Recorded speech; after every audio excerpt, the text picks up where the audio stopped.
1. 저도 그렇답니다. 김모 대감댁 하녀가 임신을 하였다.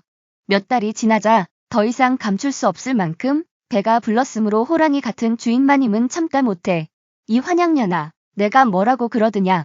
사내놈의 꼬임에 넘어가서는 절대로 안 된다고. 그만큼 침이 마르도록 이르지 않느냐. 어른의 말 안 들으니까 내년이 천벌을 받아서 배가 부른 것이다. 나는 더 이상 그 꼴을 보기 싫으니 어서 이 집을 떠나거라.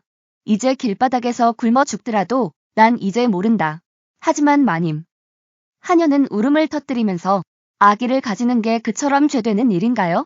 마님께서도 작년에 아기를 낳지 않으셨어요? 난 다르다. 내가 뵌 건 대감의 아기였으니까. 사실은 마님. 저도 그렇답니다. 2. 관연한 새 처녀. 열애 고을에 사는 이생이란 자가 말할 수 없는 노랭이라 부모 없이 자란 새 여동생을 관연하도록 시집 보내지 않았다. 그 큰 누이가 25살이요 가운데가 21살이요. 막내가 19살이었다. 어느 따뜻한 봄날 새 처녀는 뒤뜰에서 놀던 중 그 맏딸이 동생을 보고 우리 태수놀이 한번 해볼까?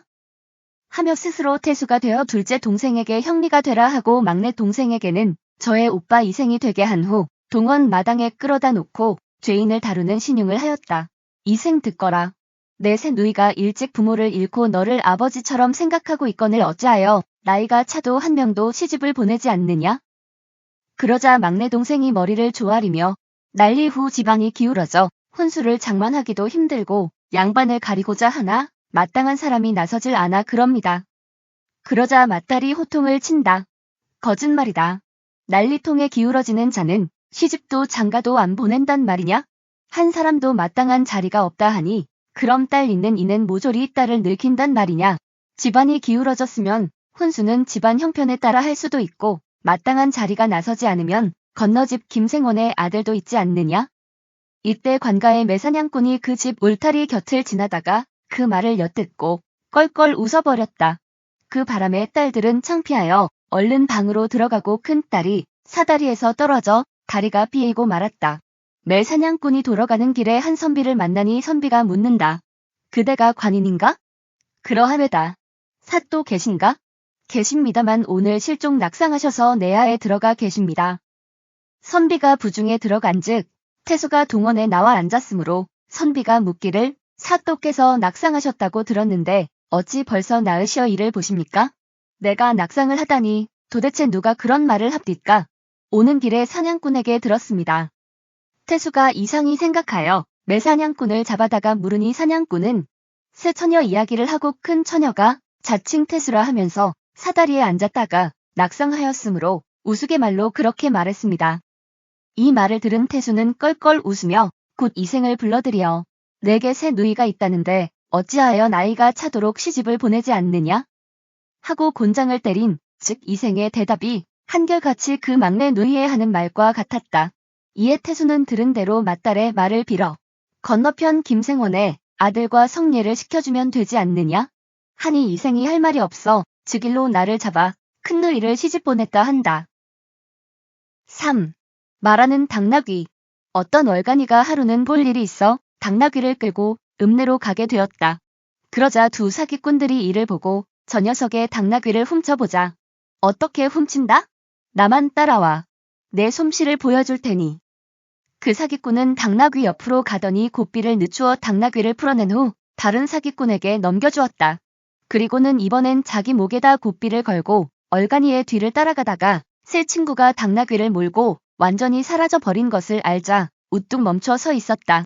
얼간이는 고삐를 힘껏 잡아당겼으나 나귀가 꼼짝도 하지 않는지라 돌아다 보니 당나귀는 보이지 않고 웬 놈이 목이 묶여 있는 게 아닌가. 그래서 묻기를 그대는 누군가?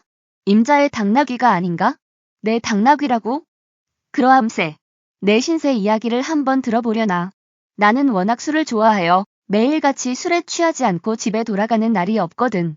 하루는 어머니가 이를 꾸짖어 말하는지라 술김에 몽둥이로 어머니를 후려 갈겼지 않겠나. 그런 죄를 지었은 즉 하늘이 가만히 있을 리가 있겠나. 그래서 나귀가 되어버리고 말았지. 오늘까지 당나귀 노릇을 하고 있었는데 오늘 갑자기 어머니 생각이 나서 하늘의 귀 어머니를 한 번만 만나게 해달라고 간절히 빌었더니 다시 사람으로 환생한 것일세. 이 말을 들은 얼간이는 그 사나이가 불쌍한 생각이 들어 고삐를 풀어주면서 여보게 제발 여태까지 자네를 타고 다닌 일들은 원망 말아주게. 그날 저녁 얼간이가 집에 돌아오니 아내는 당나귀 없이 온 것을 이상히 여겨 여보 웬일이오? 당나귀는 어떻게 했어요? 하고 묻자 얼간이는 자초지종을 이야기해 주었다. 그날부터 얼간이는 당나귀 없는 핑계로 집안에 틀어박혀 빈둥빈둥 놀고만 있어 마누라는 속이 타서 대체 임자는 언제까지 빈둥빈둥 놀고 있을 작정이요? 어서 장에 가 당나귀를 사 가지고 부지런히 일할 생각 좀 해봐요. 얼간이는 마누라가 시키는 대로 장에 나가 당나귀 저자에게 발을 멈추었다. 그랬더니 글쎄 자기가 가지고 있던 그 당나귀가 거기에 있지 않은가. 그래서 얼간이는 당나귀 옆으로 다가가서 귀에다 입을 가까이 대고 이 망나니 같은 녀석. 아마 또 술을 처먹고 어밀 때린 모양이구나. 이젠 절대로 널 안 산다. 안 사. 이방의 소실. 충주 목사가 이방의 소실이 절색이라는 소문을 듣고 뺏으려고 내가 무슨 말이든지 3번 묻는 말에 대답을 못하면 내 소실을 내게 줘야 한다. 하면서 너의 집 사랑 앞에 서 있는 배나무 가지마다 참새가 앉으면 모두 몇 마리나 되겠느냐? 모르겠습니다.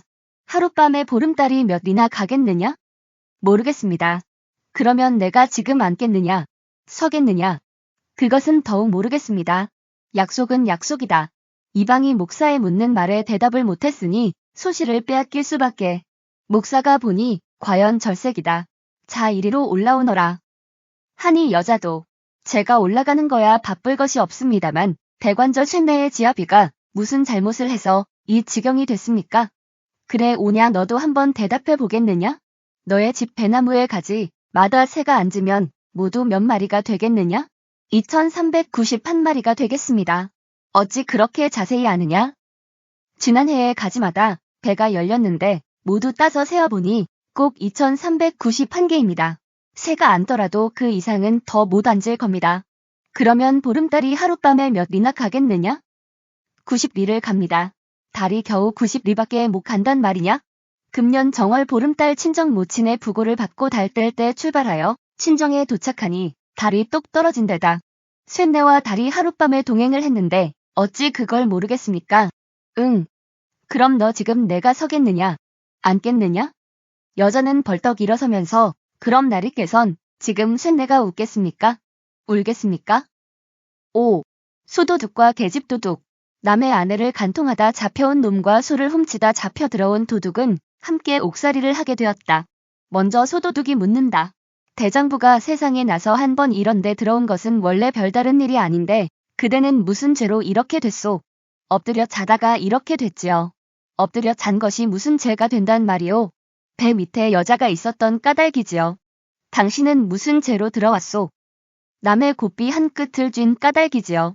남의 고삐줄이 무슨 죄가 되나요? 고삐 끝에 소라는 물건이 달렸던 까닭이지요. 6. 포졸의 아내. 어떤 포졸의 아내가 남편이 순찰 나간 틈을 타서 새서방을 끌어들여 재미 보는 도중 남편이 집에 들어왔다. 이에 당황한 새서방은 도망치려 하였으나 도망칠 길도 없어 부들부들 떨기만 하는데 그래도 앙큼스런 여편네는 새서방에게 뜰 근처에 서 있으라 이르고 대담하게 나가 그 남편을 맞이하였다.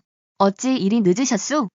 그렇지 않아도 상전마마의 친척 되시는 분이 임경칠 무렵에 오셔서 임자를 기다리고 있다우. 무슨 일로? 이 상전마마께서 그 양반을 본데까지 모셔다 드리라고 했답니다. 하고 안뜰을 향하여 서방님은 속히 나오십시오. 하고 소리치니 포졸은 손으로 뒤통수를 치며 제기랄 남은 한 잠도 못 자서 이제 눈 좀 붙이려고 왔더니 별일이 다 생기네. 포졸은 새서방 앞에 나아가 절하고 베이니 새서방이 갓끈을 다시 매며 꾸짖는다. 내가 어찌 이렇게 더디 왔느냐? 포졸이 가로되 나돌아다니는 포졸이 어찌 서방님을 기다릴 수 있으오리까? 과히 화물 마옵시고 어서 가십사이다. 끝까지 시청해 주셔서 감사합니다.